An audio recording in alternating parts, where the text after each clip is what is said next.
Price Lord, அல்லேலூயா. இயேசுவின் நாமத்தில் உங்களுக்கு அன்பின் வாழ்த்துக்கள். இந்த நாளிலும் இம்மட்டும் தேவனை துதிக்க ஆராதிக்க கர்த்தர் கிருபை தந்தார். இப்பொழுது நாம் தேவனுடைய செய்தியை கேட்டு செபிக்க போகிறோம். அருமையான தேவதாசர் மூலமாக கர்த்தருடைய வார்த்தையை நாம் கேட்க போகிறோம். எல்லாரும் இயேசு கிறிஸ்துவின் நாமத்தில் கர்த்தரை மகிமைப்படுத்தி கரங்களை தட்டி வரவேற்போம். Praise Lord.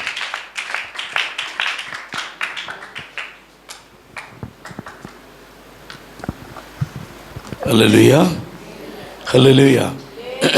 சந்தோஷமாக இருக்கீங்களா? அம்மாவா இல்லையா? Praise the Lord. கர்த்தர் நல்லவர். நான் போன இந்த வருஷத்தின் முதல் செய்தி என்னுடையது. ஹல்லேலூயா. அப்படி தானே? இதுக்கு முன்னே பேசல, உங்கள்கிட்ட பேசினேன், வெள்ளிக்கிழமை பேசினேன் இல்லையா? அதன் தொடர்ச்சியாக நான் இன்றைக்கு உங்கள் கூட பேச விரும்புகிறேன். வாசிங்க சங்கீதம் 138:2 வாசிங்க. சங்கீதம் 138:2. உமது பரிசுத்த ஆலயத்திற்கு நேராக நான் பணிந்து உமது கிருபையின் நிமித்தமும் உமது கிருபையின் நிமித்தமும் உமது உண்மையின் நிமித்தமும் உமது உண்மையின் நிமித்தமும் உமது நாமத்தை துதிப்பேன். உமது நாமத்தை துதிப்பேன். உமது சகல பிரஸ்தாபத்தை பார்க்கிலும் உமது சகல பிரஸ்தாபத்தை பார்க்கிலும் உமது வார்த்தையை நீர் மகிமைப்படுத்தி இருக்கிறீர். உமது வார்த்தையை நீர் மகிமைப்படுத்திருக்கிறீர். இந்த வார்த்தையை நான் உங்களுக்கு சொன்ன ஞாபகம் இருக்கா? யாருக்கு தெரிஞ்சிருக்காது, வெள்ளிக்கிழமை வந்தவங்களுக்கு தெரிஞ்சிருக்கும். பாருங்க, ஆண்டவருடைய நாமம் பெரிய நாமம். அவருக்கு அநேக நாமங்கள் உண்டு, அப்படி தானே? சொல்லுங்கள், உங்களுக்கு தெரிஞ்ச நாமத்தை எல்லாம். ஹலோ, பாதி பேர் இன்னும் வரல நினைக்கிறேன் கூட்டத்துக்கு. சொல்லுங்க. அதிசயமானவர், ஆலோசனை கர்த்தர், சர்வ வல்லவர், எல் ஷடாய், எல் ரோய், நிறைய நாமம் இருக்கு இல்லையா? அதெல்லாம் ஒரு காரண பெயர்கள். அந்த எல்லா நாமத்துக்கும் மேலாக அவர் என்னத்தை மகிமைப்படுத்தியிருக்கிறாரா? சொல்லுங்க. அவருடைய வார்த்தையை மகிமைப்படு. அவருடைய நாமம் இருக்குது தெரியுமா? அவருடைய எல்லா நாமத்துக்கும் மேலாக அவருடைய வார்த்தையை கர்த்தர் மகிமைப்படுத்தியிருக்கிறார். அது எப்படி என்று சொல்லி அன்றைக்கு நான் உங்களுக்கு சொல்லி தந்தேன். அதன் தொடர்ச்சியாக நாம் இன்றைக்கு ஒரு சில காரியங்களை பார்க்க போகிறோம். ஒரு வசனத்தை கூட வாசிங்க. யோவான் 5:39 வசனம். யோவான் 5:39. வேத வாக்கியங்களை ஆராய்ந்து பாருங்கள், அவைகளால் உங்களுக்கு நித்திய ஜீவன் உண்டென்று எண்ணுகிறீர்களே. அவைகளால் உங்களுக்கு நித்திய ஜீவன் உண்டென்று எண்ணுகிறீர்களே. என்னை குறித்து சாட்சி கொடுக்கிறவைகளும் அவைகளே. ஹல்லேலூயா.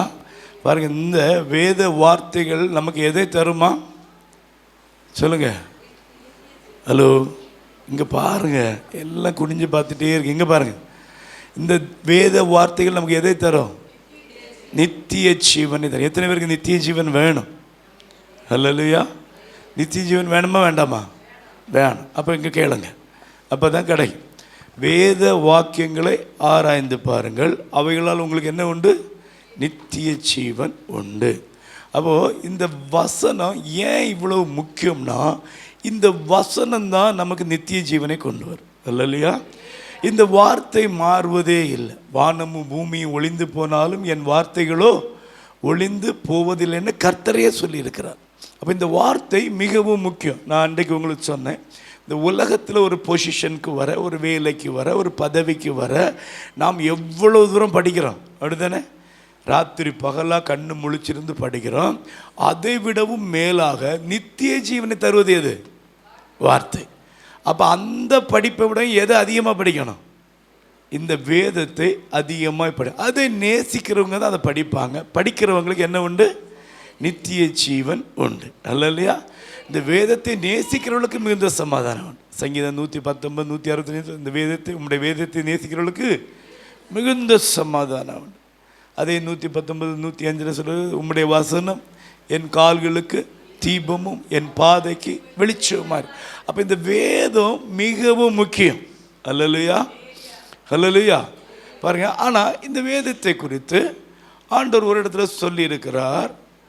உங்கள் வாசிங்க, மத்தேயு 7:6 வசனத்தை வாசிங்க. பரிசுத்தமானதை நாய்களுக்கு கொடாதிருங்கள், உன் முத்துக்களை பன்றிகளுக்கு முன் வாசிங்க. பரிசுத்தமானதை நாய்களுக்கு கொடாதிருங்கள். உங்கள் முத்துக்களை பன்றிகள் முன் போடாதேயுங்கள். உங்கள் முத்துக்களை பன்றிகள் முன் போடாதிருங்கள். போட்டால் தங்கள் கால்களால்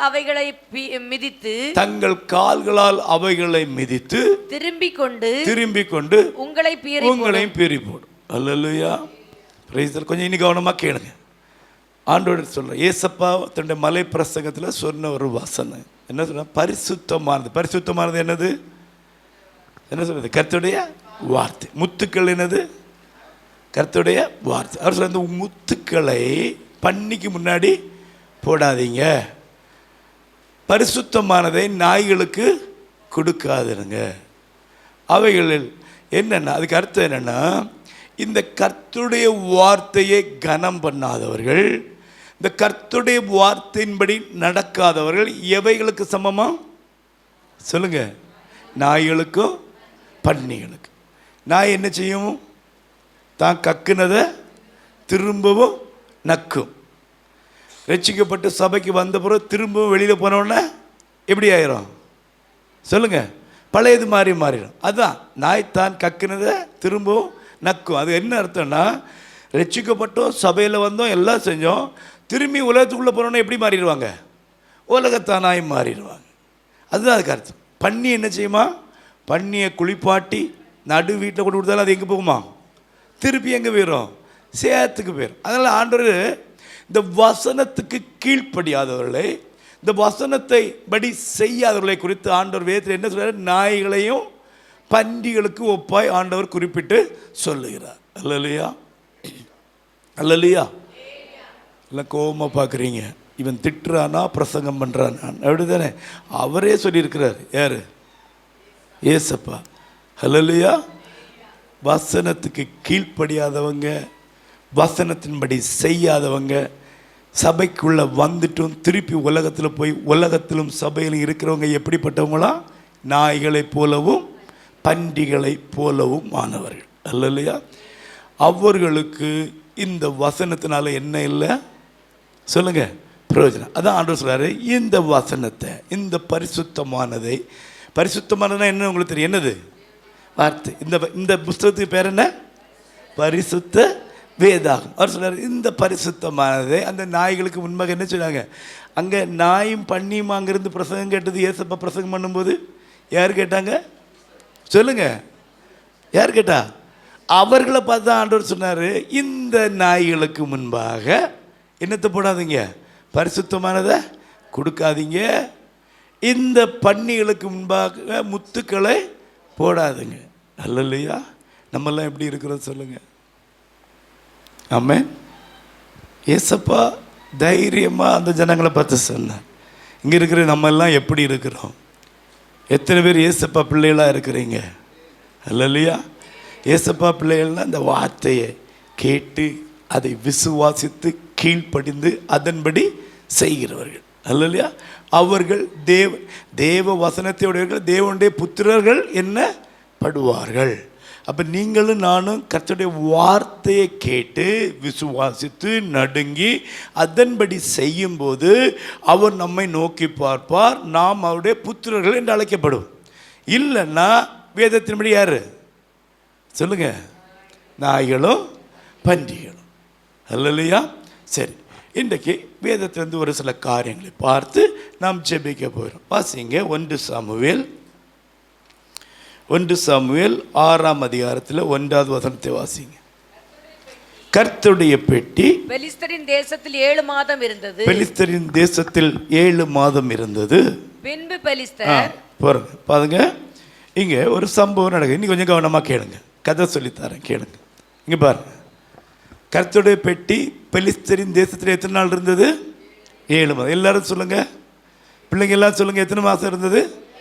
7 மாதம் இருந்தது. இனி கவனமாக கேட்டால் தான் புரியும், இல்லைன்னா குழப்புன மாதிரி இருக்குது. அதனால தான் உங்களை சொல்கிறேன். கர்த்தருடைய பெட்டி பெலிஸ்தரின் தேசத்தில் 7 மாதம் இருந்தது. இந்த கர்த்தருடைய பெட்டி எப்படி பெலிஸ்தரின் தேசத்துக்கு போனது? ஒரு யுத்தம் நடந்தது இஸ்ரவேலர்களுக்கும் பெலிஸ்தர்களுக்கும். இந்த யுத்தம் நடந்தபோது யாருடைய காலத்தில் இந்த யுத்தம் நடந்தது சொல்லுங்க? ஹலோ, கேட்குறீங்களா? யாருடைய காலத்தில் இந்த யுத்தம் நடந்தது? ஏலி தீர்க்கதரிசியோட காலத்தில் அந்த பெட்டியை பிடிச்சிட்டு போயிட்டாங்க. நீங்கள் பாருங்கள், அந்த 1 சாமுவேல் 4ஆம் இருக்குது. நீங்கள் இப்போ படிக்க வேண்டாம், நான் சொல்கிறது மட்டும் கேளுங்க. ஏலியுடைய காலத்தில் பெட்டியை என்ன செஞ்சிட்டாங்க? பிடிச்சிட்டு பெலிஸ்தியருக்கு கொண்டு போயிட்டாங்க. கர்த்தருடைய பெட்டி எதற்கு அடையாளம்? அவருடைய சொல்லுங்க வார்த்தை. உங்கள் கையில் இருக்கலாம் என்னது? கர்த்தருடைய பெட்டி. ஹல்லேலூயா. கவனமாக கேட்குறீங்களா? கர்த்தருடைய பெட்டி எதுக்கு அடையாளம்? வார்த்தை. வார்த்தை எதுக்கு அடையாளம்? வார்த்தை எதுக்கு அடையாளம்? வார்த்தை எதுக்கு அடையாளம்? ஆதியிலே வார்த்தை இருந்தா அந்த வார்த்தை தேவன். அப்போ வார்த்தைன்னா யாரு? தேவன். அப்போ இந்த பெட்டினா யாருக்கு அடையாளம்? தேவனுக்கு அடையாளம். வாசிங்க அதே 1 சாமுவேல் 4:7 வாசிங்க. 6 வாசிங்க. 5 வாசிங்க சிஸ்டர். கர்த்தருடைய உடன்படிக்கை பெட்டி பாளையத்திலே வருகிற போது இஸ்ரவேலர் எல்லாரும் பூமி அதிரத்தக்கதாக மகா ஆர்ப்பரிப்பாய் சத்தமிட்டார்கள். அவர்கள் ஆர்ப்பரிக்கிற சத்தத்தை பெலிஸ்தர் கேட்டபோது எபிரேயருடைய பாளையத்தில் இந்த மகா ஆர்ப்பரிப்பின் சத்தம் என்ன என்றார்கள். பின்பு கர்த்தரின் பெட்டி பாளையத்தில் வந்ததென்று அறிந்து கொண்டார்கள். அடுத்த வசனம். தேவன் பாளையத்தில் வந்தார். யார் வந்தா? தேவன். யார் வந்தான்னு சொல்றாங்க? ஆனா அங்க வந்தது என்னது? புரியுதா? இப்போ உங்களுக்கு இந்த பெட்டினா எதுக்கு அடையாளம்? தேவனுக்கு அடையாளம். இப்போ இதை என்ன செஞ்சிட்டாங்க? அந்த பெலிஸ்தர் பார்க்குறாங்க, தேவன் பாளையத்துக்குள்ளே வந்துட்டாரு, கர்த்தருடைய பெட்டி இங்கே வந்துட்டு இதை நம்ம பிடிச்சிட்டு போயிடுவோம்னு சொல்லிட்டு பிடிச்சிட்டு போயிட்டாங்க. அல்ல இல்லையா? எங்கே கொண்டு போயிட்டாங்க? அவங்க தேசத்துக்கு கொண்டு போயிட்டாங்க. கர்த்தருடைய பெட்டி பிடிபட்டு போனதை அறிந்தவுடனே ஏலி அவனுடைய 2 மகன்களும் செத்து போகிறாங்க. ஏலியும் மல்லாக்க விழுந்து செத்து போகிறாரு. சொல்கிறாரு, கர்த்தருடைய மகிமை இஸ்ரவேலை விட்டு நீங்கி போயிட்டு. அல்லையா? சொல்லிட்டு அந்த கர்த்தருடைய பெட்டி பெலிஸ்தருடைய தேசத்தில் எத்தனை நாள் இருந்தது? 7 மாதம் இருந்தது. அல்லலுயா. அல்லலுயா. பாருங்க, அந்த சம்பவம் நடக்கும்போது சாமுவேல் ஒரு வாலிப வயசு. அல்லையா? அங்கே பிரதான ஆசாரியராக இருந்தவர் யார்? ஏலி. இப்போ ஏலிக்கு பிறகு பிரதான ஆசாரியர் ஆகிறது யார்? சாமுவேல். சாமுவேலுடைய காலத்தில் தான் இந்த பெட்டி அங்கே போச்சு. பெட்டி பெலிஸ்தருடைய தேசத்தில் எத்தனை மாதம் இருந்தது? 7 மாதம். அடுத்த ஒரு வசனத்தை வாசிங்க. 1 சாமுவேல் 7:1 வாசிங்க. அப்படியே கீரியாத் யாரீமின் மனுஷர் வந்து கர்த்தருடைய பெட்டியை எடுத்து மேட்டின் மேல் இருக்கிற அபினதாபின் வீட்டிலே கொண்டு வந்து வைத்து கர்த்தருடைய பெட்டியை காக்கும்படிக்கு அவன் குமாரனாகிய எலெயாசாரை பரிசுத்தப்படுத்தினார்கள். பெட்டி கீரியாத் யாரீமிலே அநேக நாள் தங்கி இருந்தது. 20 வருஷம் அங்கேயே இருந்தது. இஸ்ரவேல் குடும்பத்தார் எல்லாரும் கர்த்தரை நினைத்து புலம்பிக் கொண்டிருந்தார்கள். ஹல்லேலூயா. ஹல்லேலூயா. பாருங்க, இந்த பெட்டி பெலிஸ்தரின் தேசத்தில் இருந்தபோது என்ன நடந்தது தெரியுமா? சொல்லுங்க, கவனமா கேளுங்க, பிள்ளைங்க எல்லாம் கேளுங்க. கர்த்தருடைய பெட்டியை பெலிஸ்தர் பிடிச்சிட்டு போயிட்டாங்க, அப்படித்தானே? பிடித்து கொண்டு போய் அவங்க தேசத்தில் வைத்தபோது என்ன நடந்தது? அதன் நிமித்தம் அந்த பெலிஸ்தருக்குள்ளே மகாவாதை உண்டாயிற்று. அல்ல இல்லையா? அவங்களுக்கு நிம்மதி இல்லை, உறக்கம் இல்லை, சமாதானம் இல்லை, மூல வியாதி எல்லாம் வந்து பயந்து அடித்து பிடிச்சி இதை எப்படியா திருப்பி அனுப்பிடணும்னு சொல்லிட்டு ஒரு புது காளை வண்டியை செஞ்சு புதிய காளையை வாங்கி அந்த வண்டிக்கு மேலே ஏற்றி இதை என்ன செஞ்சிட்டாங்க? அனுப்பி விட்டுட்டாங்க. இது இஸ்ரவேல் தேசத்துக்குள்ளே போட்டுன்னு சொல்லிட்டு அனுப்பி விட்டுட்டாங்க. அல்ல இல்லையா? புரியுதா உங்களுக்கு? இதெல்லாம் பைபிளில் இருக்குது, வீட்டில் போய் படித்து பாருங்க. இந்த பெட்டியை இங்கே அனுப்பிட்டாங்க. கர்த்தருடைய பெட்டி பெலிஸ்தருடைய தேசத்தில் இருந்தபோது, அதாவது தேவன் பெலிஸ்தருடைய தேசத்தில் இருந்தபோது, அதாவது தேவனுடைய வார்த்தை பெலிஸ்தருடைய தேசத்தில் இருந்தபோது அவர்களுக்கு அதனால் மகா பயங்கரங்கள் உண்டாயின. அல்லையா? Praise the Lord. இஸ்ஸுல பைபிள் இருந்தால் என்ன உண்டாகணும்? உங்கள் வீட்டில் பைபிள் இருக்கனால என்ன வரணும்? இந்த வேதத்தை நேசிக்கிறவர்களுக்கு என்ன உண்டாகணும்? ஆமென். நல்ல கவனமாக கேளுங்க. ஆனால் சத்துருடைய தேசத்தில் அது இருந்தபோது, தேவனை அறியாதவரிடத்தில் அது இருந்தபோது, தேவனுக்கு பிரியமில்லாதவரிடத்தில் அது இருந்தபோது, கர்த்தருடைய வார்த்தைக்கு கீழ்ப்படியாதவரிடத்தில் அது இருந்தபோது, அங்கே என்ன உண்டானது சொல்லுங்க? மகா பயங்கரம். ஆமென். ஹல்லேலூயா. இந்த பெட்டி நம்ம வீட்டில் இருக்கிறதுனால, இந்த வேதம் என்கிட்ட இருக்கிறதுனால எனக்கு என்ன உண்டாயிராது சொல்லுங்க? சமாதானம் உண்டாயிராது, சமாதானம் வந்துராது. இந்த பெட்டியில் இருக்கிற இந்த எழுதப்பட்ட அந்த மாறாத அழிவில்லாத ஜீவ வார்த்தையை படித்து அதை நம்பி விசுவாசத்தை கீழ்ப்படிந்து அதன்படி செய்யும்போது தான் என்ன உண்டாகும்? சத்தமாக சொல்லுங்க, சமாதானம். இதை செய்யாம பெட்டியை கொண்டு அவன் தேசத்தில் வைத்ததுனால அவனுக்கு என்ன உண்டானது? மகா பயங்கர வாதை உண்டானது, மூலவியாதி. பயந்து பெட்டி அனுப்பி விட்டுறான். இப்போ பெட்டி நேரம் எங்கே வந்துட்டு சுற்றி சுற்றி சுற்றி பெத்ஷிமேஸுக்கு வந்துட்டு, பெத்ஷிமேஸில் உள்ள மக்கள் இதை எப்படி நம்ம வைக்கணும்னு சொல்லி கொண்டு வந்து லேவியர்களுக்கு சொல்கிறாங்க, இப்படி கர்த்தருடைய பெட்டி வந்து நீங்கள் எடுத்துகிட்டு போங்கன்னு சொல்லிட்டு உடனே அவங்க எடுத்து கொண்டு வந்து எங்கே வைக்கிறாங்க? கீரியாத் யாரிம் என்கிற ஒரு இடத்துல வைத்து, அபினதாப் என்கிற ஒருத்தர் வீட்டில் வச்சு அவனுடைய மகனாகிய யாரை? இளையாசாரை பரிசுத்தப்படுத்தி அந்த பெட்டியை காக்கும்படிக்கு வைத்தார்கள். அல்லேலூயா. இது வரைக்கும் புரிஞ்சுதா? புரிஞ்சுது. இப்போ அந்த பெட்டி எங்கே இருக்குன்னு தெரியுமா? கர்த்தருடைய பெட்டி. கர்த்தருடைய பெட்டி இருக்குது, அப்படி தானே? இருக்கா இல்லையா? இருக்குது. வெளிப்படுத்தினல் விசேஷத்தில் நீங்கள் படிச்சீங்கன்னா, பரலோகத்தில் தேவாலயம் திறக்கப்பட்டது, கர்த்தருடைய பெட்டியும் அங்கே காணப்பட்டது. எப்படி போச்சு? எப்படி போகும்? அல்லேலூயா. சரி, அது ரொம்ப பெரிய விஷயம். நீங்கள் குழம்பிடுங்க, இப்போமே குழம்பிருக்கு பார்த்தா எனக்கு தெரியுது எதுக்கு இதெல்லாம் சொல்லிகிட்டு இருக்கான் இவன். கொஞ்சம் கவனமாக கேட்டிங்கன்னா புரியும். இந்த பெட்டி இப்போ எங்கே இருக்குன்னா, நல்ல கவனமாக கேளுங்க. இப்போ அது ரைட் நவ் இருக்கிறது எத்தியோப்பியாவில். எத்தியோப்பியாவில் ஒரு தீவில் அந்த பெட்டி இருக்குது. அதை தேடி கண்டுபிடிச்சிட்டாங்க. எத்தியோப்பியாவுக்கு எப்படி போச்சுன்னா, சாலமோனுடைய மகன் யார்? ஒரு எத்தியோப்பிய ராஜஸ்திரீ சாலமோனை பார்க்க வந்தாங்க, தெரியுமா?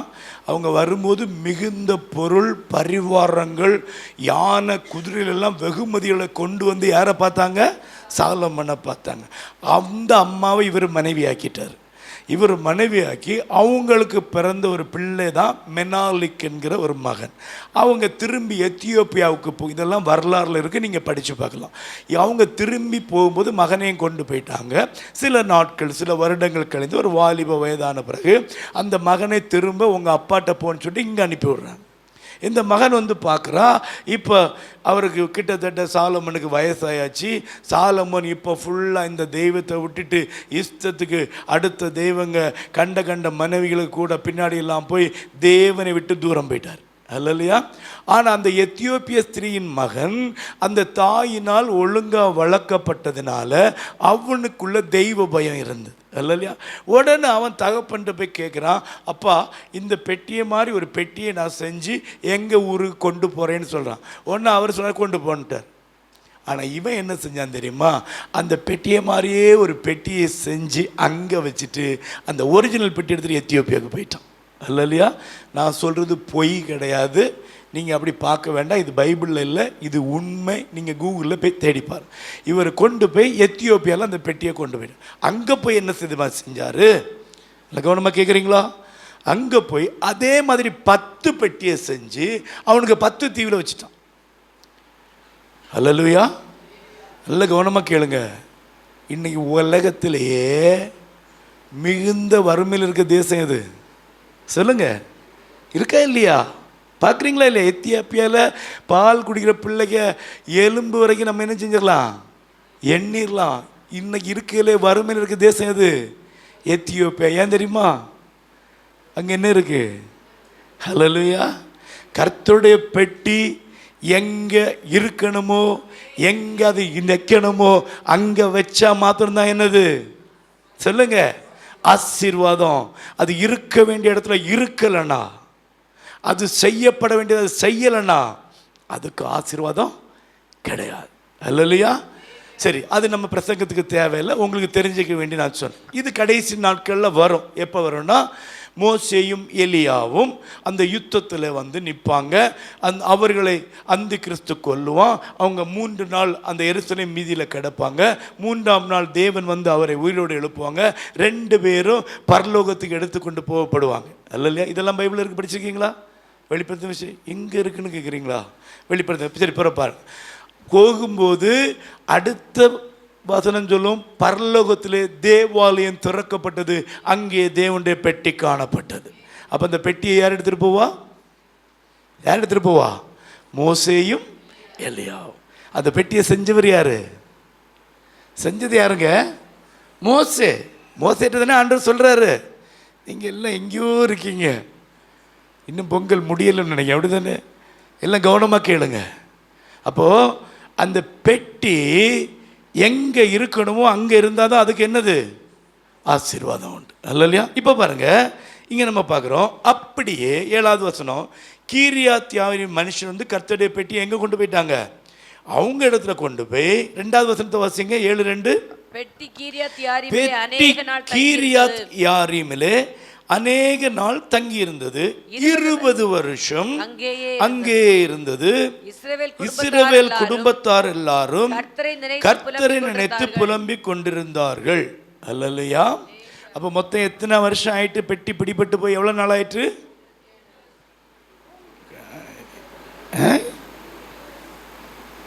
20. தெய்வமே, எல்லாம் கணக்கில் புலி. எப்படி தானே? 7 மாதம் அங்கே இருந்து இப்போ ஒரு 20 வருஷம். அப்போ எவ்வளவு?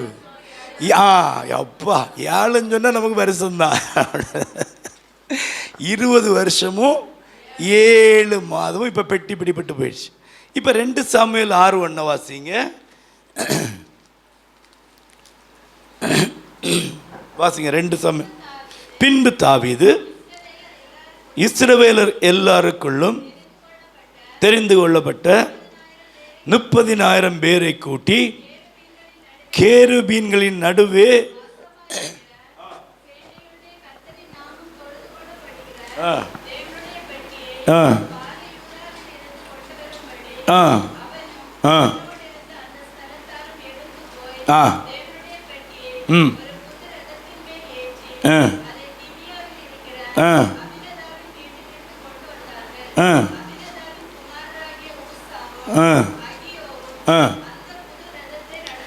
ஆமென். அல்லேலூயா. இப்போ உங்களுக்கு தெரியும் இல்லையா விஷயம்? தாவீது இந்த பெட்டியை கொண்டு வரும்போது ஒரு இடத்துல வந்த உடனே அந்த பெட்டி என்ன, அந்த கேகிலாங்கிற மேட்டில் வந்தோடனே இந்த மாடு என்ன செய்கிறோம், கொஞ்சம் இதாக என்னோடனே அந்த பெட்டி என்ன செய்யும், கீழே விழப்போம். உடனே இந்த அபினதாபின் மகன் ஒருத்தன் ஊசா என்ன செய்வான், ஓடி போய் பிடிச்சிருவான். அல்லையா? ஏன் பிடிச்சான் தெரியுமா? அவருக்கு மகன் யார் தான் அதை நிர்வகிக்கணும்? யாருக்கு தான் தொடக்க உள்ள அதிகாரம் உண்டு? யாருக்கு? எலெயாசாருக்கு. எலெயாசாரை பரிசுத்தப்படுத்தி அந்த பெட்டியை பாதுகாக்கும்படி வச்சாங்க. அவர் தொடலாம். மற்றவர்கள் ஒரு சில கோத்திரத்தார்கள், லேவி கோத்திர ஒரு சிலர்கள் அந்த பெட்டியை சுமந்துட்டு போகலாமே தவிர தொடக்கூடாது. ஆனால் இந்த ஊசாக்கு என்ன தெரியுமா, நம்ம வீட்டில் இருந்த பெட்டி அப்படிதானே? அவர் வீட்டில் இருக்கு. எத்தனை வருஷம் இருக்கு சொல்லுங்க? 20 வருஷம் இருக்கு அப்படிதானே? அப்போ என்ன, டெய்லி பார்ப்பாங்க. டெய்லி இஸ்ரவேலில் உள்ள மூப்பர்கள்லாம் வந்து பார்ப்பாங்க, பெரிய பெரிய ஆட்கள்லாம் வந்து பார்ப்பாங்க. இப்போ பெட்டி அவருக்கு, வெளியில் உள்ளவங்களுக்கு பெட்டி பெரிய விஷயம், அவருக்கு என்னது, அவருக்கு வீட்டில் இருந்த மேட்ரு. இப்போ இது போனோடனே ஆண்டவர் சொல்கிறாரு அதை யாரும் தொடக்கூடாது. நான் இது ஏற்கனவே ஒருக்கா உங்களுக்கு பிரசங்கம் பண்ணியிருக்கேன், ஞாபகம் இருக்கா? தொடக்கூடாதுன்னு சொல்லி இவன் தொட்டால் செத்தான். அல்லையா? அது நமக்கு தெரியும். அப்போ இப்போ பாருங்கள், கர்த்தருடைய பெட்டியை எத்தனை வருஷம் கழிஞ்சு தாவீது கொண்டு வந்தார்? சத்தமாக சொல்லுங்க. அல்லேலூயா, அல்லேலூயா. பாருங்க அந்த வசனம் என்ன சொல்றது, திருப்பி அங்கே வாங்க. 1 சாமுவேல் 7:2 வாசிங்க. பெட்டி வாசிங்க, எல்லாம் வாசிங்க. பெட்டி கீரியாத் யாரீமிலே அநேக நாள் தங்கி இருந்தது. அடுத்தது 20 வருஷம் அங்கேயே இருந்தது. சரி, இப்போ கவனமாக கேளுங்க. சாமுவேலுக்கு ஒரு ஒரு மிட் ஏஜில் ஏலியுடைய காலத்தில் பெட்டி பிடிக்கப்பட்டு போச்சு, அப்படி தானே? அப்போ சாமுவேலுக்கு என்ன வயசு இருக்கும்? ஒரு 50 வயசு இருக்கும். அதன் பிறகு அடுத்த அதிகாரத்தை எடுத்து பாருங்க. 1 சாமுவேல் 8:1 வாசிங்க. சாமுவேல் முதிர் வயதான போது, இப்போ போதும், அந்த பெட்டியை பிடிச்சிட்டு போச்சுன்னு சாமுவேலுக்கு என்ன வயசு? ஒரு 50-60 வயசு, சரியா? இப்போ 8வது அதிகாரத்தில் சாமுவேல் என்ன ஆயிட்டு? இப்போ முதிர் வயதாச்சு. இப்போ அவருக்கு பிள்ளைகளை அங்கே இஸ்ரவேலில் எப்படி வைக்கிறாரு? நியாயாதிபதியாக வைக்கிறார். ஆனால் அவனு ஒழுங்காக இருந்தாங்களா? இல்லை. உடனே இந்த ஜனங்கள் எல்லாம் கூடி வந்து சாமுவேல்கிட்ட சொல்கிறாங்க, நீர் தேவனுக்கு முன்பாய் உத்தமனாக இருந்தது போல உம்முடைய பிள்ளைகள் இல்லை, அதனால் எங்களை ஆளும்படி எங்களுக்கு ஒரு ராஜாவை ஏற்படுத்தணும்னு சொல்கிறாங்க. எப்போ? சாமுவேல் முதிர் வயதான போது. அப்போ கிட்டத்தட்ட பெட்டி பிடிக்கப்பட்டு போய் வந்து அது இங்கே கீரியாத் யாரீமில் ஒரு 20 வருஷம் இருந்த பிறகு சாமுவேல்கிட்ட சொல்கிறாங்க, உமக்கு வயசாயிட்டு, நீர் என்ன செய்யணும்? எங்களுக்கு ஒரு ராஜா. அப்போது ஒரு 50-60, இப்போ முதிர் வயதான கிட்டத்தட்ட ஒரு திருப்பி ஒரு 20-30 வருஷம். அப்போ இப்போ மொத்தம் எத்தனை வருஷம் ஆச்சு சொல்லுங்க? 40 வருஷம் ஆயிட்டு, அப்படி தானே? இப்போ அவர் யாரை ராஜாவை ஏற்படுத்துகிறாரு? சாமுவேல் யாரை ராஜாவை ஏற்படுத்தினார்? சவுலை ராஜாவை ஏற்படுத்தின பின்பு சவுல் எத்தனை வருஷம் ஆட்சி செஞ்சார்? 40 வருஷம். புரியுதா உங்களுக்கு? புரிஞ்சா இல்லையா? எங்கள் கணக்கே எங்களுக்கு தெரியாது. புரிஞ்சுதா இல்லையா? பெட்டி பிடிப்பட்டு போய் பெலிஸ்தோட தேசத்தில் எத்தனை நாள் இருந்தது? 20 வருஷம். என்னையே குழப்பிட்டாங்க. 7 மாதம். அதுக்கு பிறகு வந்து இங்கே அபினதாபின் வீட்டில் எத்தனை வருஷம் இருந்தது? 20 வருஷம். அதன் பிறகு சாமுவேல் முதிர் வயதாக ஒரு 20 வருஷம். அப்போ எத்தனை ஆச்சுப்பா? 40 வருஷம் 7 மாதம். அதன் பிறகு எத்தனை வருஷம்? 40 வருஷம். யார் அரசாண்டா? சவுல் அரசாண்டார். அப்போ இப்போ எத்தனை வருஷம் ஆச்சு மொத்தம்? 80 வருஷம் 7 மாதம். அதன் பிறகு யார் ராஜாவானார்? தாவீது ராஜாவாகி எத்தனை வருஷம் இஸ்ரவேலில் அரசாண்டார்? சொல்லுங்க 40 வருஷம். முதல்ல ஒரு 7 வருஷம் எங்கே ராஜாவாக இருந்தார்? எப்ரோன்ங்கிற இடத்துல, எபிரோனில் ராஜாவாக இருந்தார். எத்தனை வருஷம்? 7. அதன் பிறகு வந்து அந்த தாவீதின் நகரத்தை யுத்தம் செய்து பிடித்து, அந்த தாவீதின் நகரம் அதான் எருசலேமில் அவர் வந்து இப்போ முழு இஸ்ரவேலுக்கு அதுக்கப்புறம் எத்தனை வருஷம் அரசாட்சி செஞ்சார்? 33 வருஷம். புரியுதா? இந்த 7 ஆண்டுகள் கழித்து அவர் எப்போ அந்த எருசலேமில் வந்து முழு இஸ்ரவேலுக்கு ராஜாவானாரோ அப்போ தான் என்ன செய்கிறாரு? அவருக்கு தோணுது, கர்த்தருடைய பெட்டி எங்கே இருக்குது? அங்கே இருக்குது. அதை எங்கே கொண்டு வரணும்? தாவீதின் நகரத்துக்கு கொண்டு வரணும் சொல்லிட்டு அதுக்கப்புறம் தான் அவர் கொண்டு வராரு. அப்போ இப்போ மொத்தம் எத்தனை வருஷம் ஆச்சு சொல்லுங்க? அல்லேலூயா. 7 மாதம், அடுத்து ஒரு 20 வருஷம், அடுத்து ஒரு 20 வருஷம், அடுத்து ஒரு 40 வருஷம், 80 வருஷம் 7 மாதம், இப்போ ஒரு 7 வருஷம். மொத்தம் எத்தனை வருஷம்? 87 வருஷம் 7 மாதம். புரியுதா உங்களுக்கு? ஹல்லேலூயா. இது உண்மையா இல்லையான்னு வீட்டில் போய் பொறுமையாக இருந்து பைபிளை படித்து பாருங்க, தெரியும். அப்போது மொத்தம் எத்தனை வருஷம்? 87 வருஷம் 7 மாதம். ஆனால் கர்த்தர் இங்கே என்ன சொல்லியிருக்கிறாரு? 20 ஆண்டுகள் அங்கே இருந்தது, இன்னும் அநேக நாள் இருந்தது. ஹல்லேலூயா. உங்களுக்கு புரியுதா விஷயம்? கீரியாத் யாரீமின் மனுஷர்கள் வீட்டில், அபினதாபின் வீட்டில் பெட்டி 20 வருஷம் இருந்துன்னு சொன்ன ஆண்டவர் அதன் பிறகு ஒரு 67 வருஷம் அங்கே இருந்தது என்று சொல்ல விரும்பவில்லை. அல்லையா? புரிஞ்சுதா? எத்தனை பேருக்கு புரிஞ்சுது? அங்கே என்ன சொல்லியிருக்கு? 67 வருஷம்னு சொல்லலை, அநேக நாள் இருந்தது. இந்த வேதத்தை நமக்கு எழுதி தந்தவர் யாரு சொல்லுங்க?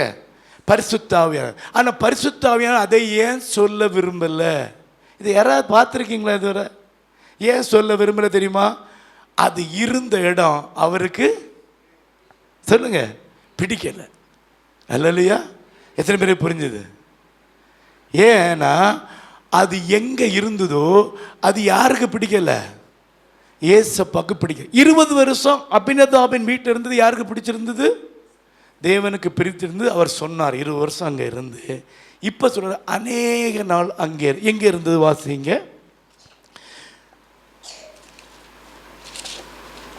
1 சாமுவேல் 10ஆம் அதிகாரம்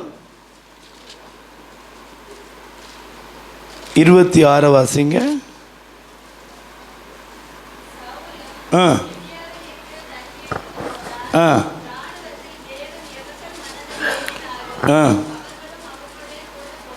ஆமென். ஹல்லேலூயா, ஹல்லேலூயா. பாருங்க, இப்போ சவுல் வந்து எங்கே போயிருக்கிறாரா? கிபியாவில். 2 சாமுவேல் 6 நம்ம தாவீது அதை எங்கேருந்து கொண்டு வந்தார்னு வாசித்தோம். கிபியாவில் இருக்கிற அபினதாபின் வீட்டிலேருந்து கொண்டு வந்தார். இந்த பெட்டி எப்போ அங்கே போச்சு தெரியுமா? வாசிங்க.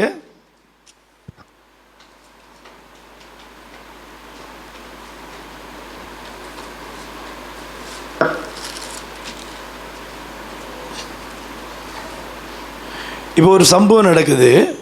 என்ன நடக்குதுன்னு பார்த்தீங்கன்னா, இப்போது சவுல் வந்து ராஜ்யபாரம் பண்ணி 1 வருஷம் ஆயிட்டு. 1 வருஷம் ஆன உடனே ஒரு யுத்தத்துக்கு போகிறாங்க. இந்த யுத்தத்துக்கு போவதற்கு முன்பாக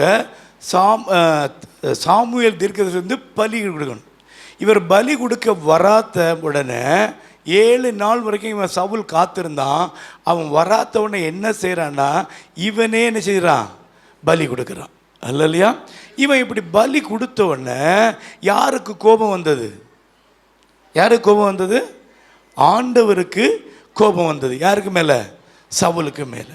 அப்போ சவுல் ராஜ்யபாரம் பண்ணி 1 வருஷம் கழிந்த உடனே ஆண்டவர் சவுலை வெறுத்து தள்ளினார். அல்லையா? அதன் பிறகு எத்தனை ஆண்டுகள் ஆட்சி செய்தார்? 39 வருஷம். ஆனால் வேதம் சொல்றது ஆண்டவர் சவுலை வெறுத்து தள்ளினார். அல்லையா? ஆனால் அந்த சவுலை ராஜாவை ஏற்படுத்தும் போது சவுல் என்ன சொன்னார்? என்ன சொன்னார்? வாசிங்க. அந்த 1 சாமுவேல் 4ஆம் அதிகாரம்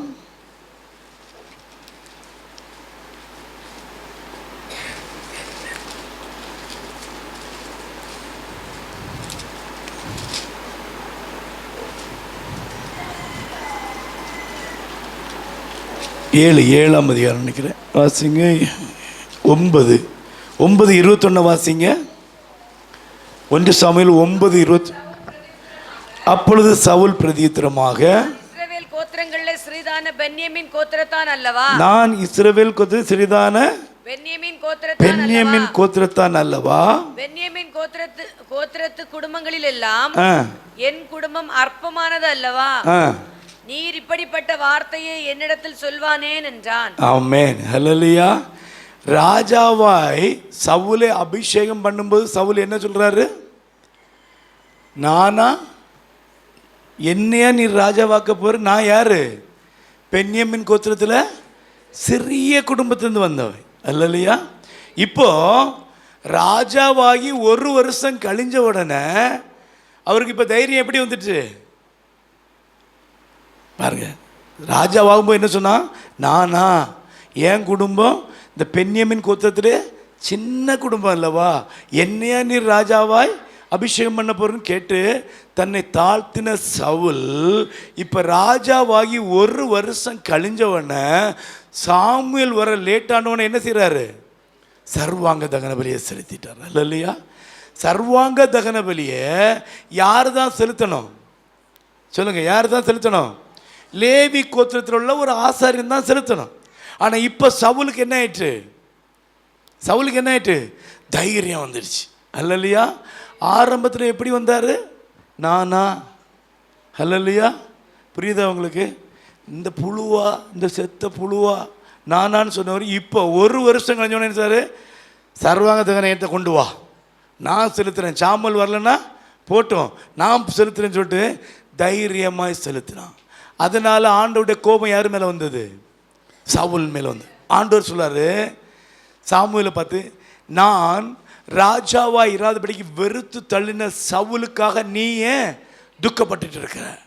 இப்போ எப்போ அவன் கர்த்தருடைய வார்த்தையை மீறி கர்த்தருடைய வார்த்தைக்கு கீழ்ப்படியாம எப்போ சர்வாங்க தகன பலியை செலுத்த துணிகரம் கொண்டானோ அப்பொழுது கர்த்தர் அவனை தள்ளிவிட்டார். அல்லல்லையா, அல்லல்லையா. இப்போ யுத்தம் எல்லாம் முடிஞ்சு போய் யுத்தம் பண்ணாங்க, ஜெயிச்சாங்க. இவன் ரொம்ப நொந்து போய் மனசொடிஞ்சு போய் உடனே இருந்துட்டு சொல்கிறான் ஆசாரியனை பார்த்து, நீ போய் கர்த்தருடைய பெட்டியை என்ன செய், ஏங்கிட்ட கொண்டு வான்னு சொல்கிறான். அல்லையா. அதன் பிறகு கர்த்தருடைய பெட்டி எங்கே இருக்குது? எங்கே இருந்து? கிபியாவில். கிபியா யாருக்கு ஊர்?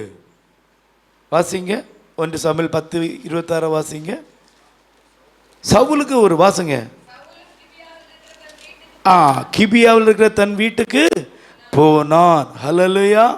பாருங்க, இப்போ இந்த சவுல் எங்கே கொண்டு வச்சுட்டான் பெட்டியை? எங்கே கொண்டு வச்சான்? அவனுடைய வீட்டில் கொண்டு வச்சுட்டான்.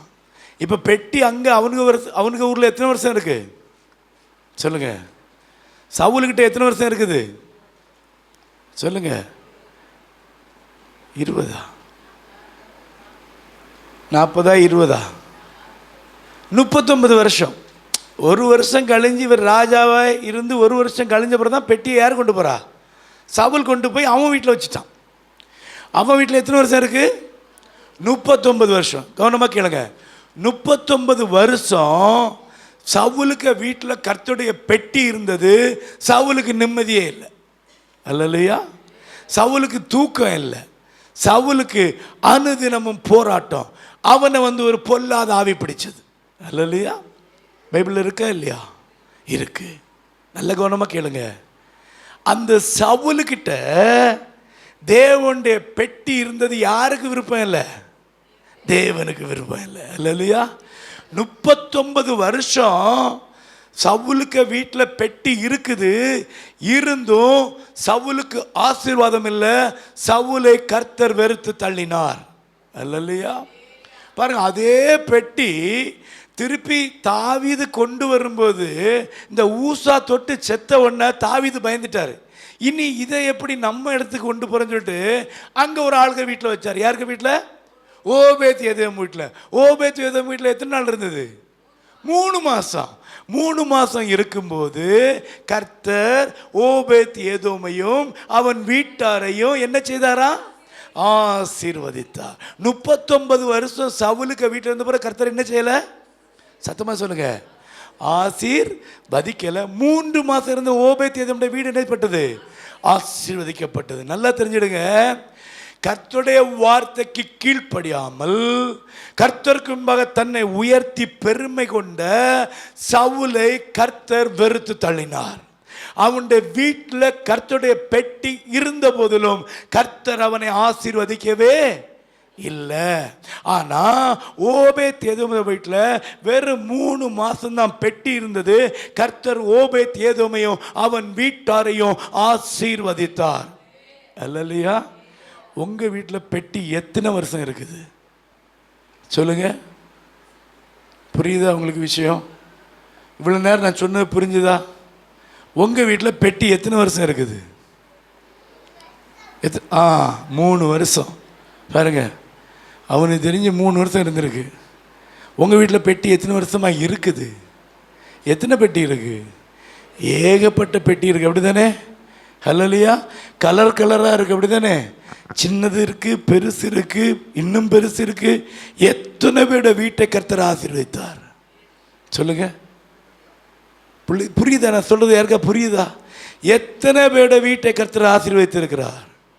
இந்த வேதத்தை நீங்கள் முழுவதும் காணாமல் படித்தாலும் உங்களுக்கு ஆசீர்வாதம் வராது. அல்லையா. இதை நீங்கள் முழுக்க தூக்கிட்டு சுமந்தாலும் உங்களுக்கு ஆசீர்வாதம் வராது. இதை நீங்கள் உங்கள் தலைக்கு மாட்டில் வச்சுட்டு உறங்கினாலும் உங்களுக்கு என்ன வராது? ஆசீர்வாதம் வராது. இதை நீங்க கனமா தூக்கிட்டு சுமந்தாலும் என்ன வராது சொல்லுங்க, வராது. எப்போ ஆசீர்வாதம் வரும்? இதை படித்து, இதை நம்பி, இதை விசுவாசித்து, இதன்படி செய்தால் மாத்திரமே உங்களுக்கு ஆசீர்வாதம் உண்டாகும். அல்லேலூயா, அல்லேலூயா. இந்த பெட்டி சவுலுக்கு வீட்டில் 1-2 வருஷம் இல்லைங்க, 39 வருஷம். கிட்டத்தட்ட அந்த கீரியாத் யாமில 20 வருஷம் போக 67 ஆண்டுகள் இருந்தது அங்க. ஆனா கர்த்தருக்கு அது பிரியம் இல்லை. அதனால தான் இங்க ஆவியானவர் எழுதல, வெறும் 20 வருஷம் இருந்தது. இன்னும் அநேக நாள் இருந்தது. அநேக நாள் இருக்கிறதுனால கர்த்தர் ஆசீர்வதிக்க முடியாது. நீங்க நல்ல கவனமா கேட்டுடுங்க. இந்த வசனம், இந்த முழு வேதாகமத்தை நீங்க காணா பாடமா மனப்பாடம் பண்ணி வச்சாலும் கர்த்தர் உங்களை ஆசீர்வதிக்க முடியவே முடியாது. ஹல்லேலூயா. இந்த வசனத்தை படித்து, இதை தியானித்து, இதை அப்படியே நம்பி, நல்ல கவனமா கேளுங்க. இதுல எழுதியிருக்க ஏதாவது சம்பவத்தை குறித்து நீங்க கேள்வி கேட்டா கூட கர்த்தர் உங்களை ஆசீர்வதிக்க முடியாது. நிறைய பேர் கேட்பேன், ஆண்டவர் அவ்வளோ குடும்பக்காரரா?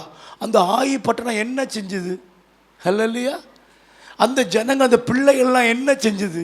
அந்த 40 பிள்ளைகளை மொட்டத்திலையான்னு கூட்டோன்னா ஆனத்திலிருந்து கர்த்தருடைய அக்கினி இறங்கி கொண்டு அந்த ஆண்டவர் ஏன் அப்படிப்பட்டினாரு? இப்படி கேட்குறவனுக்கு எல்லாம் சாபந்தான். ஹல்லேலூயா. இதில் எழுதியிருக்கிற ஒவ்வொரு வார்த்தையும் நம்பி விசுவாசித்து பாலகர்களை போல அதை ஏற்றுக்கொண்டால் மாத்திரமே உங்களுக்கு ஆசீர்வாதம் உண்டு. கேள்வி வரலாம், ஆனால் கர்த்தரை சந்தேகிக்க கூடாது. ஹல்லேலூயா. பாருங்க, 40 வருஷம், கிட்டத்தட்ட 39 வருஷம் அவன் வீட்டில் இருந்த போல என்ன உண்டாகல சொல்லுங்க? ஆசீர்வாதம் உண்டாகல. நீங்க இதை ஃபுல்லா மனப்பாடமா படிங்க, வராது. ஹல்லேலூயா. இதுல எழுதியிருக்கபடி நடக்க தொடங்குங்க. ஹல்லேலூயா. உங்க வாழ்க்கையில ஆசீர்வாதம் வரும். 3 மாசம் தாங்க இருந்து ஓபேத்ஏதோமிடம் 3 மாசம் அவனையும் அவனுக்குள்ள வீட்டார் அனைவரையும் கர்த்தர் ஆசீர்வதித்தார். ஹல்லேலூயா. 87 வருஷம் பெட்டி இருந்தபோது ஆண்டவர் 20 ஆண்டுகள் இருந்ததை மாத்திரம்தான் சொல்லியிருக்கிறார். 67 ஆண்டுகளை சொல்லல. காரணம், ஆண்டவருக்கு அது பிரியமா இல்லை. அது ஆண்டவர் விரும்பின இடத்துல இல்லை. அது ஆண்டவர் விரும்பாத இடத்துல எத்தனை ஆண்டுகள் இருந்தாலும் ஆசீர்வாதம் இல்லை. ஹல்லேலூயா. புரிஞ்சுதா? இது உங்க வீட்டில் எத்தனை வருஷம் இருந்தாலும் ஆசீர்வாதம் கிடையாது. இதை படித்து இதன்படி நடந்தால் உங்களுக்கு என்ன உண்டு? ஆசீர்வாதம் உண்டு. ஒரு வசனத்தை கூட வாசிங்க. யோபு 3:23 வாசிங்க. யோபு 3:23 வாசிங்க.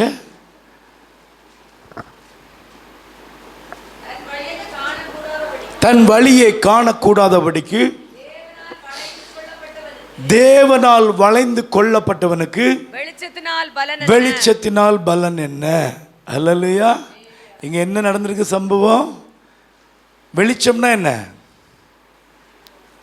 உம்முடைய வசனமே வெளிச்சம், வேதமே வெளிச்சம், அப்படிதானே? கட்டளையே விளக்கு, வேதமே வெளிச்சம். அப்ப வெளிச்சம்னா என்னது? கர்த்தருடைய வார்த்தை. பாருங்க, அங்க என்ன சொல்லுது? தன் வழியை காணக்கூடாதபடிக்கு தேவனால் வளைந்து கொள்ளப்பட்டவனுக்கு. ஆமென். வெளிச்சத்தினால என்ன இல்லையா? புரியுதா? அதாவது ஒருத்தன் வழியை கர்த்தர் அடைத்து போட்டால், ஒருத்தனை கர்த்தர் வெறுத்து தள்ளிவிட்டால், ஒருத்தனை கர்த்தர் விரும்பலைன்னா அவன்கிட்ட வசனம் இருந்தும் என்ன இல்லை? என்ன இல்லை சொல்லுங்க? பிரயோஜனம் இல்லை. புரியுதா உங்களுக்கு?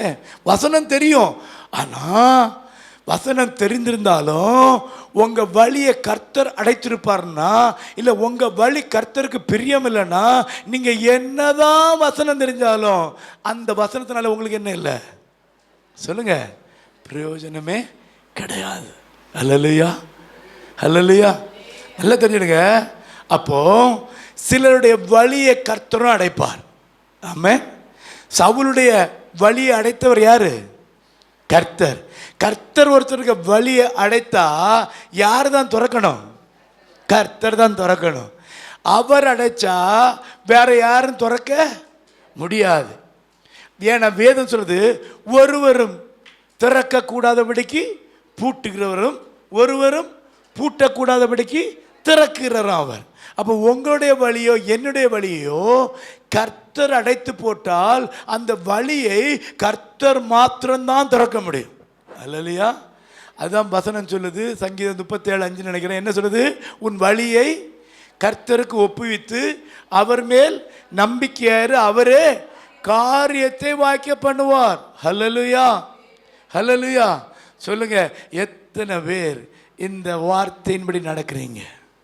ஹல்லேலூயா. எங்கள் வீட்டில் 10 வருஷம் நான் பிறந்ததுலேருந்தே கிறிஸ்தவன் தான், அப்படி தானே?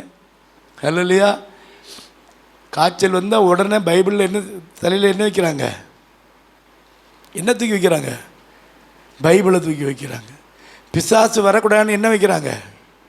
பைபிளை தூக்கி வைக்கிறாங்க. ஹல்லேலூயா, ஹல்லேலூயா. அப்படி தானே? என் பிள்ளைக்கு பயங்கர காய்ச்சல் வந்தது. நான் அதில் ஒரு மாத்திரையும் கொடுத்துட்டு நல்ல ஜெபம் பண்ணி பைபிளை தூக்கி தலைமாட்டில் வச்சுட்டேன். கால் எலும்பு காய்ச்சல் போயிட்டு. எப்படி போச்சு? எப்படி போச்சு சொல்லுங்க, சொல்லுங்க. உங்களுக்கு தெரியுது அப்படி தானே? எப்படி போச்சுன்னு தெரியுது அப்படி தானே? எப்படி போச்சு? எப்படி போச்சு? பைபிள் வச்சுனா இல்லையா? மாத்திரை கொடுத்தனால. அப்படி தானே? அப்படி தானே? சாட்சி சொல்கிறேன், அப்படி தானே சொல்கிறோம்? அருமையான சாட்சி சொன்னீங்க. சிலர் சாட்சி சொல்கிற எப்படி தெரியுமா? என் பிள்ளைக்கு 1 லட்சம் ரூபா ஃபீஸ் கட்டணும். நாம் நல்லா ஜெபம் பண்ணிட்டு ஒருத்தர்கிட்ட போய் கடன் கேட்டேன். அவங்க 5 பைசா வட்டிக்கு 1 லட்சம் ரூபா தந்தாங்க. கர்த்தர் ஜெபத்தை அப்படித்தானே? அப்படியா? சொல்லுங்க. இதை பக்கத்தில் ஒரு இந்துக்காரன் சர்ச்சுக்கு வந்துருப்பான். அவன் பார்ப்பான், ஆஹா ஜெபம் பண்ணி கடன் கேட்டால் 5 பைசா வட்டிக்கு கிடைக்கிது, அப்போ கொள்ளாமே. அவன் ஜெபம் பண்ணல, ஒன்றும் பண்ணல, அவனும் போய் கடன் கேட்டான், என்னதுச்சு கிடச்சி. அப்போ அவன் பாப்பா ஏன்? அதாவது ஒரு பாஸ்டர் கேரளாவிலேருந்து ஒரு பாஸ்டர் வந்தார். அவர் பேர் நல்ல ஒரு பேர், என்னை மறந்து போச்சு. அவர் ஆர்சி கிறிஸ்டியன், குடும்பத்தில் 7 பேர் ஆர்சி சாமியார். ஒரு நாள் பயங்கர மழையாம். இவர் சின்ன வயசில், அப்போ இவர் பாஸ்டர் ஆகலை. அந்த சம்பவத்துக்கு பிறகு அவர் ரட்சிக்கப்பட்டு பாஸ்டர் ஆனார். பாபு சாக்கோ அவர் பேர். மழையில் பயந்து ஓடி போய் அந்த ஆர்சி கோயிலில் அந்த இந்த ஆர்ச் மாதிரி வச்சுருப்பாங்களே, அதில் போய் ஒழிச்சு நின்றுருக்கு. மழைக்கு ஒதுங்கின்னு பயங்கர இடிவெட்டான், அந்த மின்னல் இடிவெட்டு. இவர் பயந்துட்டு இருக்காராம். அப்போ பக்கத்தில் அண்ணன் சொன்னாராம், பேடிக்கண்ட மேலே மற்ற இது உண்டுன்னு, என்னது இடி தாங்கி உண்டுன்னு. அப்போ இவர் பார்க்க ஏசப்பாக்கு தலைக்கு மேலே ஒரு இடி தாங்கி இருக்கான். அப்போ இவர் இடி தாங்கி வருதா இயேசு வருதா? புரியுதானே அவங்களுக்கு சொல்கிறது? எது பெருசு? அந்த பில்டிங்கில் அப்போ இடி விழக்கூடாது, ஏன் இடி தாங்கி வச்சிருக்கு? சொல்லுங்க, நான் கேட்குற புரிஞ்சுதா உங்களுக்கு? அப்போ அங்கே பெருசு யாரு? சொல்லுங்க தெய்வமே. இடி புரியுதா உங்களுக்கு? அப்போ இடி தாங்கி பெருசா இயேசு பெருசா? அப்போ இவர் பார்த்தாரா? அப்போ இருந்துட்டு தெய்வம் எனக்கு வேண்டாம், வீட்டில் இருந்து ஜெபம் பண்ணாராம். எனக்கு உண்மையான தெய்வத்தை பார்க்கணும். அங்கே இருக்கிற சிலை தான் தெய்வம்னா அந்த சிலைக்கு மேலே இடி தாங்கி இருக்கக்கூடாது. அப்போ இடி தாங்கி தான் அந்த சிலையை காப்பாற்றுதுன்னா சிலை பெருசா இடி தாங்கி பெருசா? இடி தாங்கி. அப்போ எனக்கு அந்த சிலை வேண்டாம், எனக்கு உண்மையான தெய்வம் வேணும். ஜெபம் பண்ணாராம். அவர் அறையில் ஒரு பெரிய பிரகாசம் வந்து இவர் பயந்து அடித்து விழுந்து, அன்னைக்கு அந்த இயேசு ஏற்றுக்கொண்டு இன்றைக்கி ஒரு பெரிய ஊழியக்காரராக இருக்காங்க. அவர் பெரிய பணக்காரர், குடும்பத்தில் 7 பேர் பாதிரியார். இவரை அடித்து வீட்டிலேருந்து விரட்டிட்டாங்க பெந்தேகோஸ்துக்கு போனதுக்கு வேண்டி. அல்லையா? ஆனால் இன்னைக்கு அந்த வீட்டில் உள்ள 6 பாதிரியாரும் ரட்சிக்கப்பட்டு ஞானஸ்தானம் எடுத்தாச்சு. அல்லையா? அல்லையா? அதில் சாட்சி சொல்லும்போது பார்த்து சொல்லுங்க. அல்லையா? வேதத்தில் ஒரு சாட்சி, அதுடைய சாட்சி மெய் என்று விளங்குது. அவன் என்ன சொன்னான் தெரியுமா?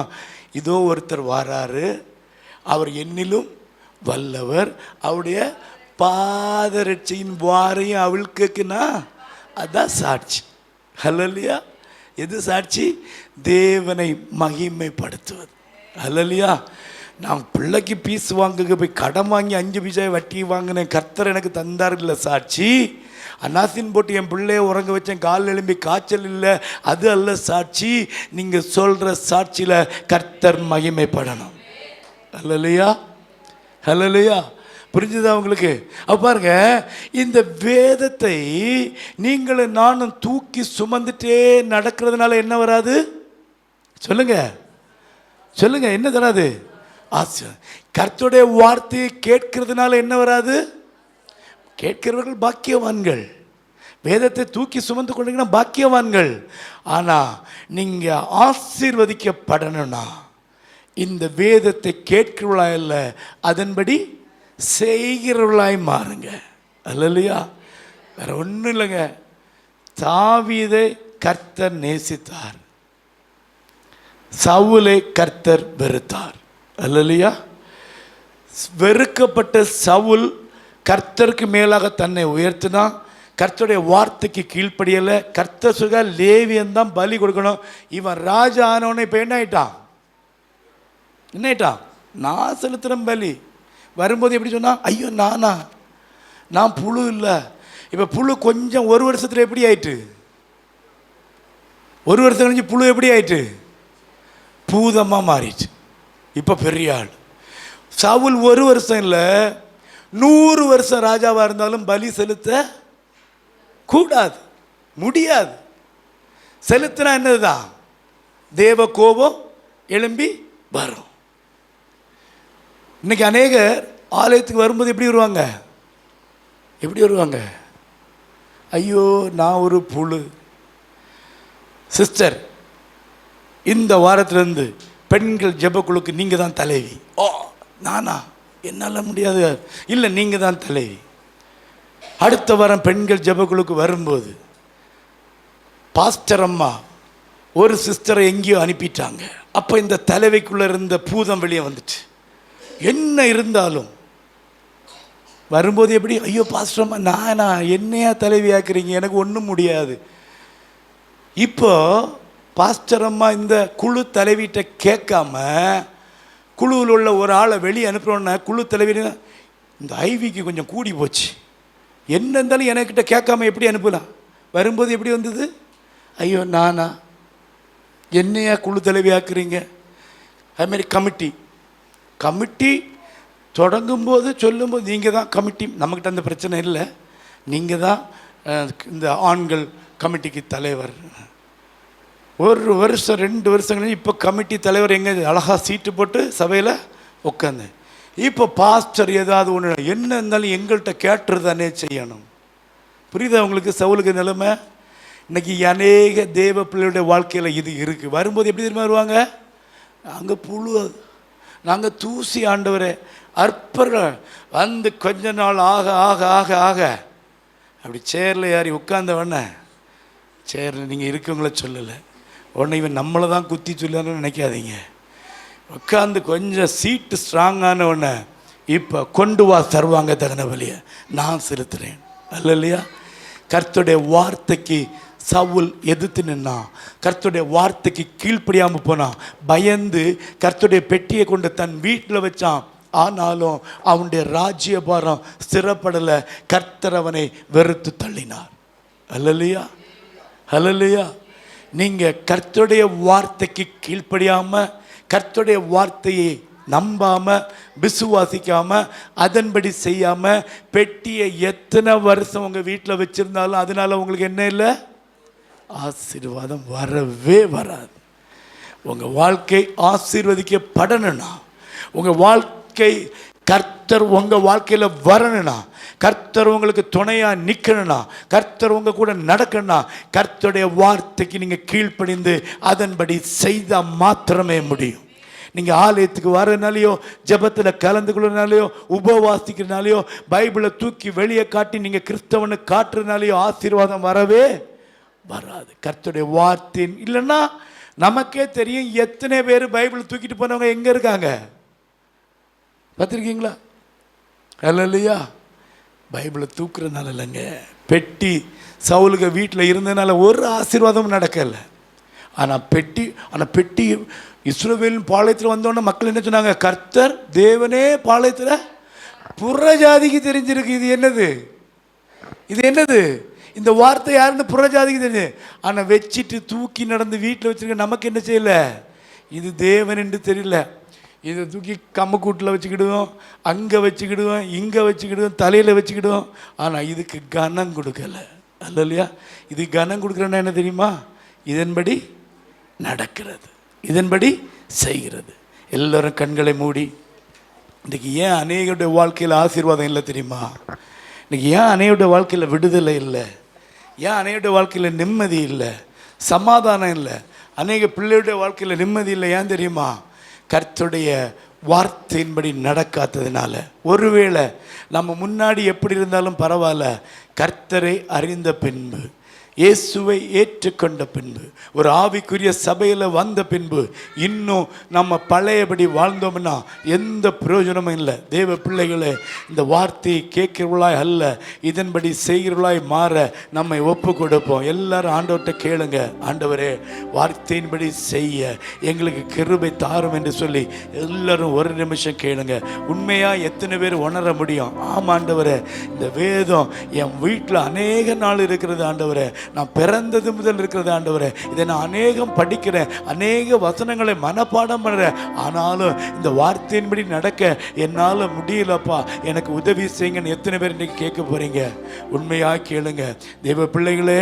இந்த வார்த்தை பொய் சொல்லாது, இந்த வசனம் சொல்லுது. வேத வசனங்களை ஆராய்ந்து பாருங்கள், அவைகளால் உங்களுக்கு நித்திய ஜீவன் உண்டு. இந்த வசனம் நம்முடைய கால்களுக்கு தீபமும் நம்முடைய பாதைக்கு வெளிச்சமாக இருக்கும். இந்த வேதத்தை நேசிக்கிறவர்களுக்கு மிகுந்த சமாதானம் உண்டு. எல்லாரும் அப்படியே எத்தனை பேர் உண்மையாக சொல்றீங்க? ஆமா ஆண்டவரே, இதன்படி நடக்கல ஆண்டவரே, என்னை மன்னியும் என்று கேளுங்க. வசனம் தியானிக்கையில் இதயமதில் ஆறு. எல்லாரும் உண்மையாய் ஒப்பு கொடுத்து வசனம் தியானிக்கையில் இதயமதில் ஆறுதலே காரிருளில் நடக்கையிலே தீபமாக வழி நடத்தும். காரிருளில் நடக்கையிலே தீபமாக வழி நடத்தும். திருக்கரத்தால் தாங்கி என்னை திரு சித்தம் போல் நடத்திடுமே. குயவன் கையில் களிமண்ணா அனுதினம் நீ வணைந்திடுமே. குயவன் கையில்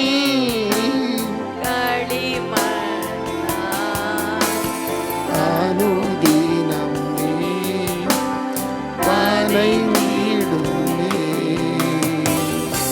அர்ப்பணித்து ஜெபிப்போம் தேவ பிள்ளைகளை.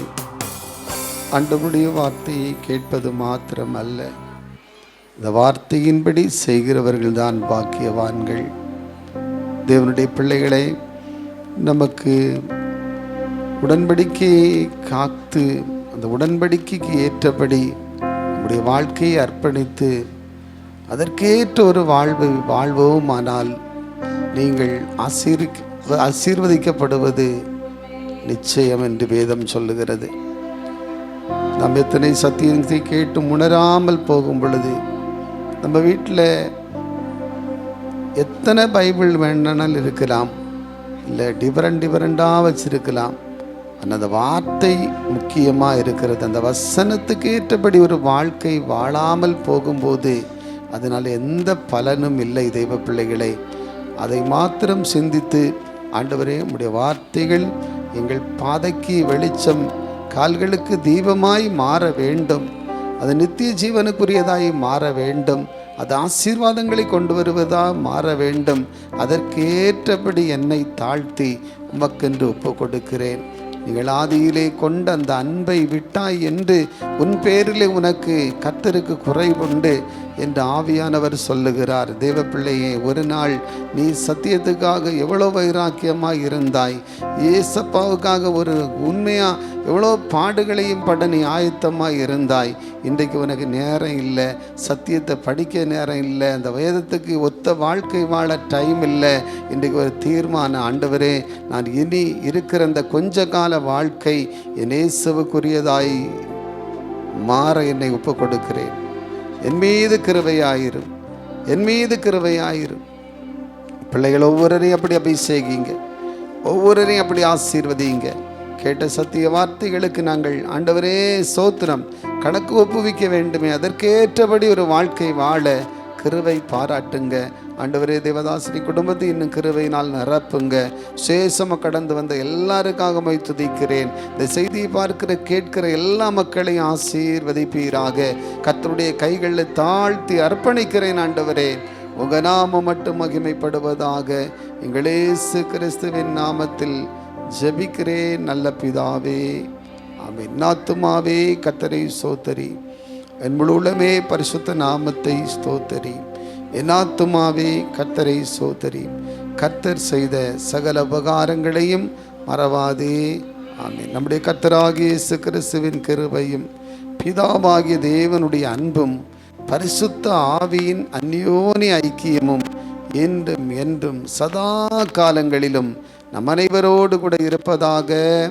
ஆமென். அல்லேலூயாம், அல்லேலூயாம். கர்த்தர் உங்களை ஆசீர்வதிப்பார்.